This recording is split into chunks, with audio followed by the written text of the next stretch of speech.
Crise à l'opposition, l'APC claque la porte et dément tout deal avec Maurice Kamto. Mes chers téléspectateurs de Kamé News, asseyez-vous bien et tenez-vous prêts, parce qu'aujourd'hui, ça va chauffer plus qu'une marmite de ndolé en plein marché de Mokolo. Et croyez-moi, ce n'est pas une simple histoire de papier signé ou de tractation oubliée dans un tiroir. Non. C'est un drame politique qui pourrait secouer toute la scène de l'opposition camerounaise, à moins de 2 mois de l'élection présidentielle.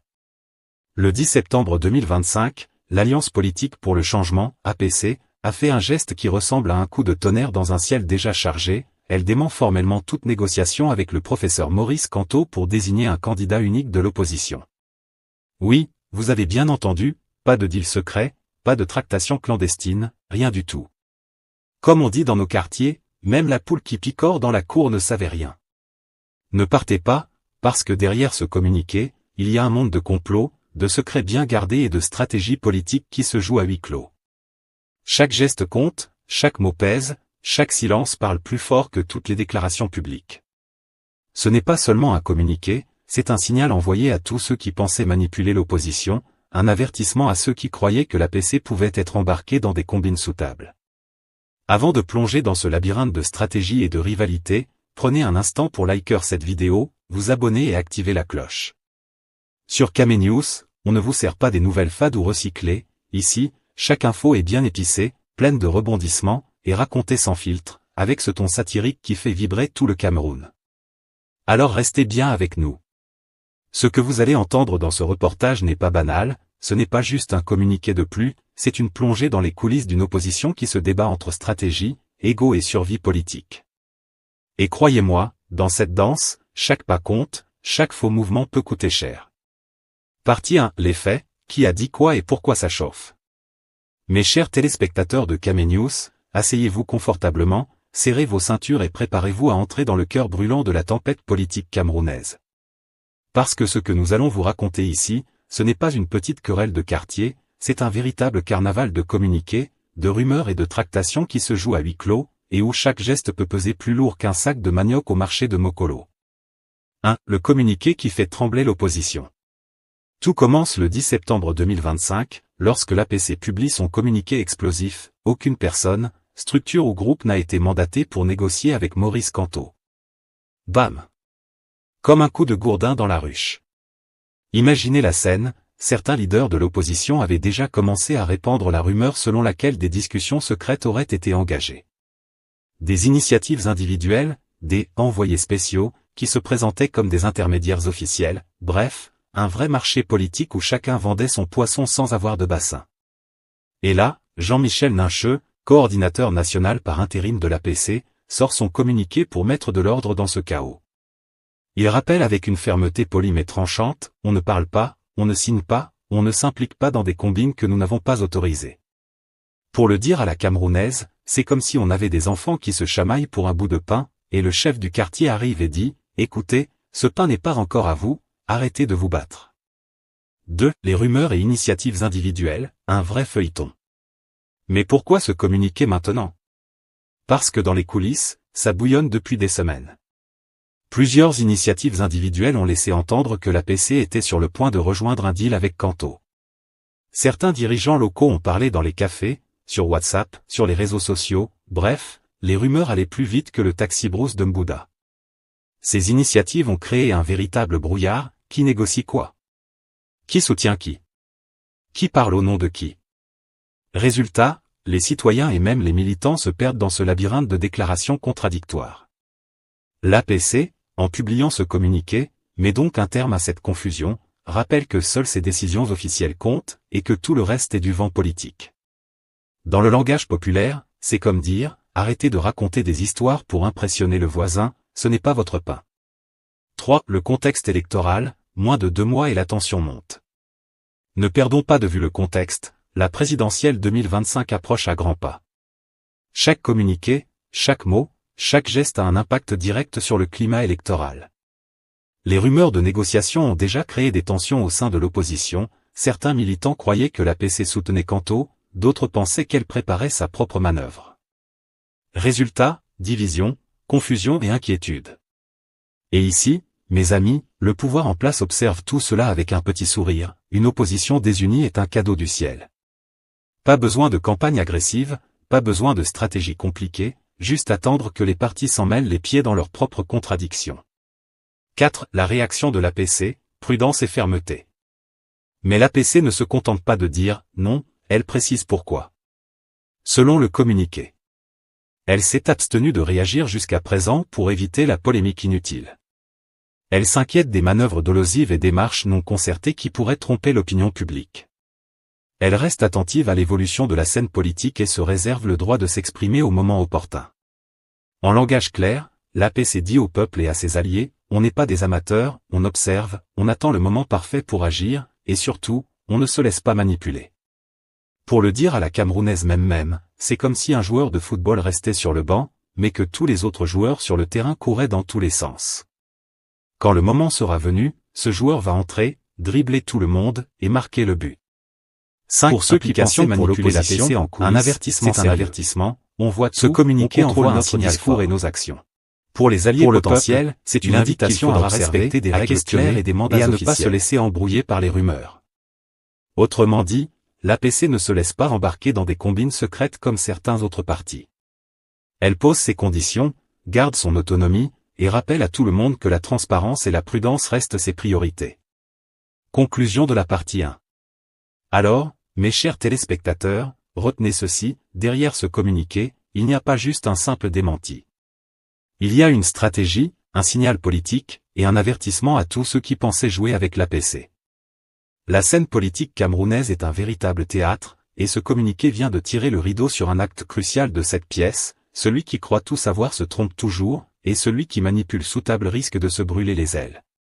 Et vous, chers spectateurs, que pensez-vous de cette fermeté affichée par l'APC? Croyez-vous à leur indépendance, ou est-ce juste une manœuvre stratégique pour garder toutes les cartes en main?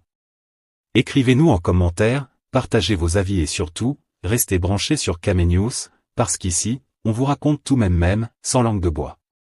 Partie 2. Lecture politique, pourquoi l'APC publie ce démenti maintenant? Mes chers téléspectateurs de Caménews, asseyez-vous bien, parce que là, on entre dans le vif du sujet, là où ça sent le ndolé chaud et le haricot qui mijote trop longtemps. Vous savez, en politique camerounaise, rien n'est jamais blanc ou noir. Même un « non » peut cacher un « oui, mais ». Ou un « attention, ça chauffe derrière ». Alors, pourquoi ce démenti ferme de l'APC tombe-t-il maintenant? 1. Préserver l'autonomie politique, le grand art de rester debout quand les autres se vautrent. Regardons d'abord la scène comme si on était au marché de Mokolo. Chaque parti politique est un vendeur avec son étal.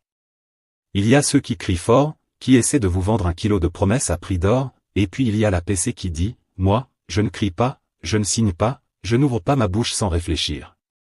En réalité, rester indépendant, c'est préserver son image.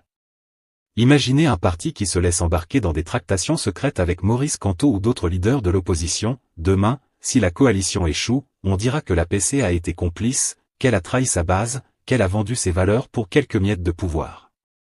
Dans le langage populaire camerounais, c'est un peu comme un joueur de football qui veut dribbler tout le monde dans la rue avant de rejoindre l'équipe officielle. S'il se rate, c'est lui qui se retrouve par terre, avec le ballon qui roule jusqu'au voisin. Alors, Jean-Michel Nincheux et ses camarades préfèrent garder les mains propres et la tête froide, même si derrière, ça mijote. 2. Contrôle de la narration, être le chef de la radio villageoise. Le deuxième point, mes chers téléspectateurs, est tout aussi crucial, contrôler le message, ou comme on dit dans les ruelles de Yaoundé, c'est qui parle. Si l'APC reste silencieuse pendant que d'autres publient des communiqués ou font croire que des négociations sont en cours, elle perd le contrôle de l'histoire. Et dans la politique camerounaise, celui qui contrôle l'histoire contrôle les discussions au coin des rues, les cafés, les taxis, et même la télévision locale. Le communiqué du 10 septembre 2025 est donc une remise en ordre public, il dit au peuple et aux observateurs internationaux que, non, on ne nous embarque pas dans des combines, on ne signe pas de pacte secret, on garde notre liberté. Bref, l'APC reprend le micro avant que d'autres ne commencent à raconter des histoires à dormir debout, où l'on mélange Kamto, Manidem, alliances et tractations secrètes. 3. Protection stratégique, ne pas montrer toutes ses cartes. Troisième élément à analyser, la protection stratégique. Ici, on n'est pas dans un jeu de Monopoly, mais presque. L'APC veut garder la liberté de manœuvre jusqu'au moment où la partie sera vraiment sérieuse. Imaginez que vous êtes à une partie de cartes dans un maquis de Douala. Si vous montrez toutes vos cartes trop tôt, votre voisin va vous voler vos as et vous laisser avec des 2 et 3. En politique camerounaise, c'est exactement la même chose. Publier un communiqué maintenant permet de montrer qu'on n'est pas dupe. Refuser d'être instrumentalisé par des initiatives individuelles ou des mouvements non coordonnés. Laisser la porte ouverte pour agir au bon moment, quand les conditions seront favorables à la coalition ou aux négociations formelles. Et comme toujours, ce timing est crucial. Trop tôt, et vous vous brûlez les ailes, trop tard, et vous perdez le contrôle du récit. 4. Le contexte, rumeurs, tractations et initiatives individuelles. À mes amis, parlons maintenant de ces initiatives individuelles qui agitent la scène politique camerounaise. On dirait des vendeurs de pain dans la rue, chacun essaie de vendre sa marchandise, mais sans coordination. Certaines personnes publient des communiqués, d'autres organisent des rencontres, et certains même prétendent parler au nom de l'APC ou de Kanto. Le résultat ? Une confusion totale pour le peuple et les observateurs. Le communiqué de l'APC dit donc clairement, attention, arrêtez de nous prêter des paroles que nous n'avons pas prononcées. C'est comme si quelqu'un au marché annonçait, le vendeur de manioc offre du riz gratuitement. Alors que le vendeur n'a rien dit. Résultat, les gens se battent pour du vent, et le vendeur lui, rit dans son coin. 5. Message sous-jacent, l'APC en chef d'orchestre invisible. En filigrane, ce communiqué envoie un signal à tout le monde, alliés, adversaires, observateurs internationaux et population. Il dit, nous suivons la situation, nous restons sérieux, et nous interviendrons au moment opportun.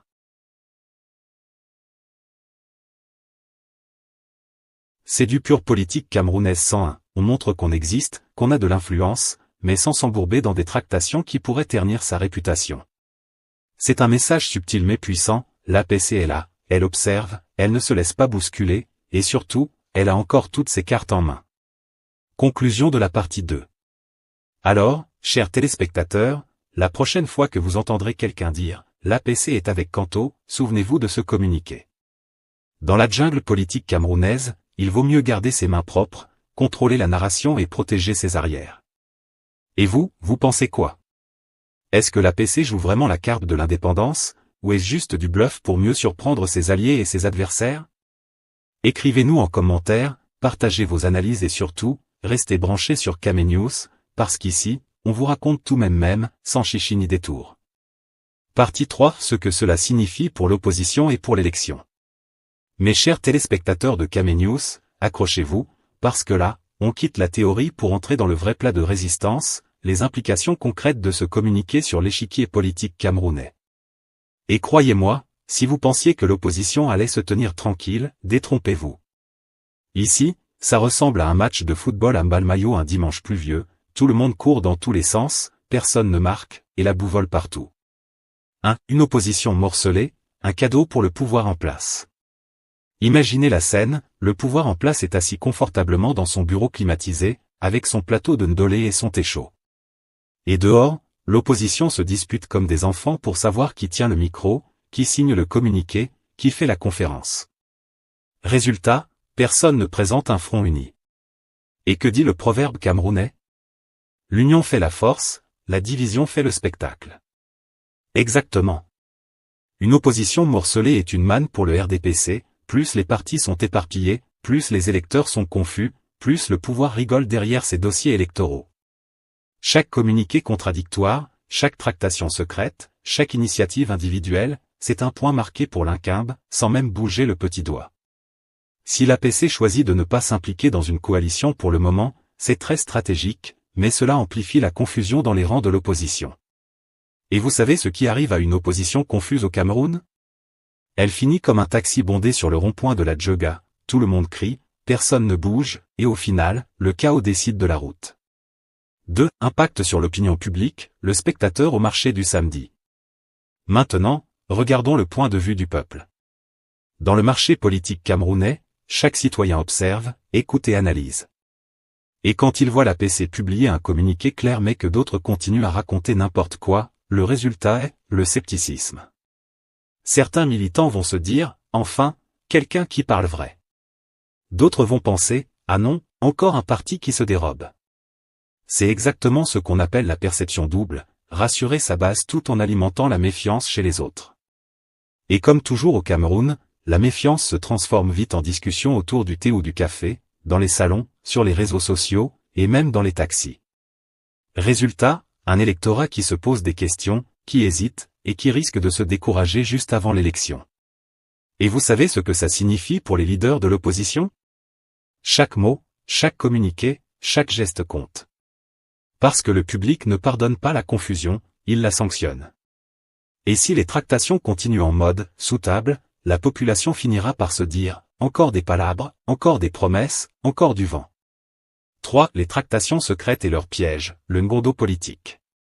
Ah, mes amis, parlons maintenant des tractations secrètes, ces fameuses réunions, à huis clos, qui ressemblent à une partie de ngondo politique.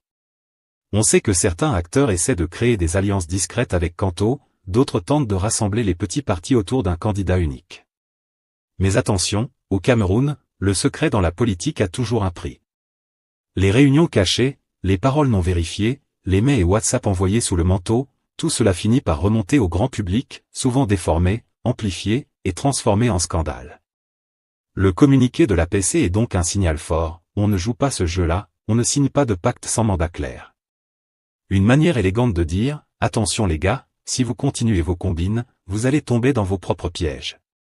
Et c'est exactement là que la satire entre en jeu, imaginez les réunions secrètes transformées en danse où chaque participant bouge dans un sens différent, comme des danseurs de Bikutsi qui ne suivent pas le rythme.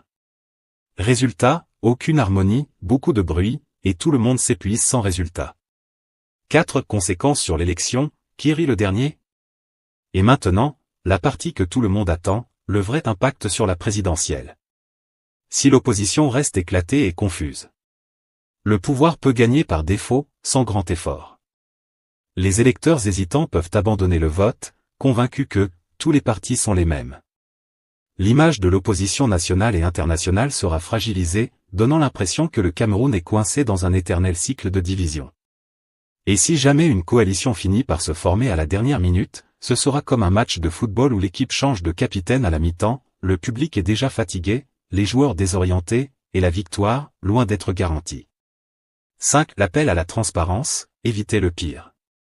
Enfin, mes amis, il faut retenir ceci, la confusion actuelle est un avertissement.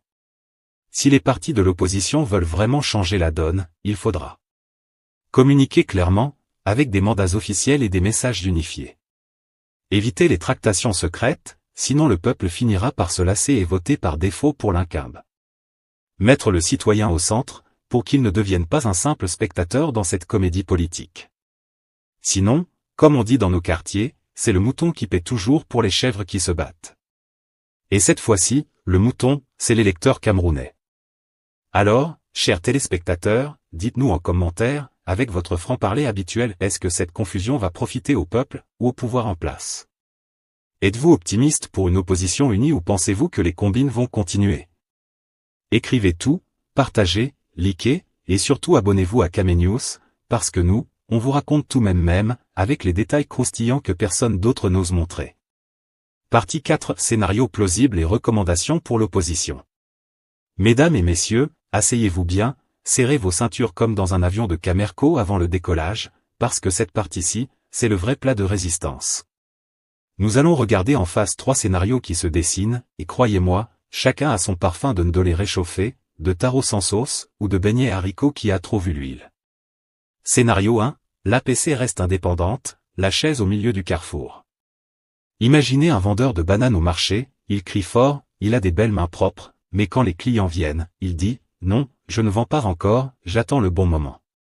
Voilà l'APC si elle choisit cette voie. Jean-Michel Nincheux et ses camarades se disent « On observe, on parle pas trop, on ne se mouille pas dans ces palabres d'alliance sans tête ni queue ». Sur le papier, c'est noble. Ça permet de préserver son image de parti sérieux, qui ne se laisse pas traîner dans la boue des petites combines de bistrot politique. Mais sur le terrain, ça ressemble un peu à un joueur de football qui reste sur le banc en disant « Coach, laisse-moi entrer quand ça chauffe vraiment ». Et parfois, le match finit avant même qu'il n'ait enfilé ses crampons. En clair, rester indépendant, c'est bien pour l'ego, mais c'est dangereux pour le peuple qui attend un front commun. Parce que dans une élection camerounaise, tout seul, même si tu es brillant comme Kanto ou rusé comme Ngo, tu te fais avaler par la machine du système. L'APC risque de passer pour le parti qui a regardé le film sans jamais entrer dans la danse. Scénario 2, l'APC rejoint une coalition encadrée, avec papier signé et cachet officiel. Là, mes frères, on entre dans le domaine de l'utopie africaine. Une opposition camerounaise qui s'assoit, rédige un contrat clair, signe devant notaire, et dit, voilà notre candidat unique, voilà notre code de conduite, voilà notre calendrier. Si cela arrive, je vous jure qu'on fera une fête nationale avant même le jour du scrutin. Mais attention, ce n'est pas impossible. Si l'APC obtient des garanties sérieuses, elle peut se joindre à une grande alliance. Imaginez une coalition où chacun sait exactement son rôle, qui est capitaine, qui est adjoint, qui garde la caisse, et surtout qui ferme la bouche quand on parle. Parce que l'opposition camerounaise, c'est souvent comme un taxi de Yaoundé, tout le monde veut être devant à côté du chauffeur, personne ne veut s'asseoir derrière coincé à quatre. Si ce scénario se matérialise, l'APC pourrait jouer le rôle de l'arbitre crédible, celui qui rappelle à l'ordre quand certains veulent tricher, et qui rassure le peuple que ce n'est pas encore une énième coalition de façade. Mais encore faut-il que les égos baissent un peu, parce que si chacun veut être président, on va finir avec 10 candidats uniques. Scénario 3, la confusion persiste, et chacun joue sa partition. Ah, mesdames et messieurs, voici le scénario le plus camerounais de tous, le désordre organisé, le chaos bien habillé, l'opposition qui ressemble à un groupe de danse où chaque membre fait ses propres pas. Résultat, le public rit, mais personne n'est impressionné. Si les initiatives individuelles continuent, si chaque petit leader publie son propre communiqué, si les tractations de couloir se multiplient, alors l'opposition restera éparpillée comme des cacahuètes renversées au sol. Le RDPC n'aura même pas besoin de faire campagne. Juste un petit sourire, une promesse de 2 routes, et boum.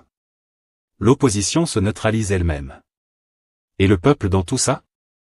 Il regardera le film avec la même amertume que quand on achète du poisson braisé qui est brûlé dehors mais cru dedans. La déception sera grande. Et qui paiera? Pas les leaders, mais bien les électeurs, qui verront encore une fois leurs espoirs d'alternance reportés au calende grec. Recommandation satirique mais sérieuse. Maintenant, arrêtons de rêver, passons aux choses pratiques. Voici quelques recommandations que même un enfant de classe de 6e comprendrait, mais que nos grands politiciens trouvent compliquées. Un mandat écrit et signé, que chaque négociateur ait un papier officiel, avec tampon et signature. Comme ça, on évite les faux délégués qui se lèvent et disent « Oui, je suis envoyé spécial de l'APC ». Sans papier, on ne parle pas. 2. Rencontres publiques, pourquoi pas des débats ouverts retransmis à la télévision? Comme ça, fini les palabres nocturnes dans les salons climatisés où chacun mange son poulet DG. Que tout se passe devant le peuple. 3. Code de conduite commun, une charte claire disant, pas d'attaque personnelle, pas de deals secrets avec le pouvoir, pas de trahison de dernière minute. Si quelqu'un dérape, on le sanctionne comme un joueur qui prend carton rouge. 4. Calendrier précis, qu'on arrête les « nous allons nous rencontrer bientôt » ou « on verra après ». Non, qu'on dise « telle date, tel lieu, tel objectif ». Comme un vrai programme de mariage. En résumé, l'opposition doit sortir du style « palabre de famille » et entrer dans le style « contrat public ». Parce que tant qu'ils continueront à jouer au cache-cache, c'est nous le peuple qui allons encore porter les casseroles. Conclusion, clôture percutante et appel à l'engagement. L'APC a choisi la transparence formelle, démentir, nommer le problème, et se réserver le droit d'agir en temps utile. Mais une phrase dans le communiqué vaut son pesant de sel, l'Alliance appelle à des démarches inclusives, transparentes et respectueuses de l'intérêt général. Si c'est du sérieux, alors il faudra des actes publics pour convaincre. Alors vous, spectateurs de Camé News, croyez-vous à cette neutralité affichée, ou pensez-vous que la partie se joue ailleurs, à huis clos? Écrivez votre avis en commentaire, on veut lire vos arguments même les plus coriaces. Si ce reportage vous a appris quelque chose, likez, partagez et abonnez-vous pour soutenir le journalisme qui dérange. Ici, on dit les choses même, sans détour, et on se retrouve pour la suite des événements.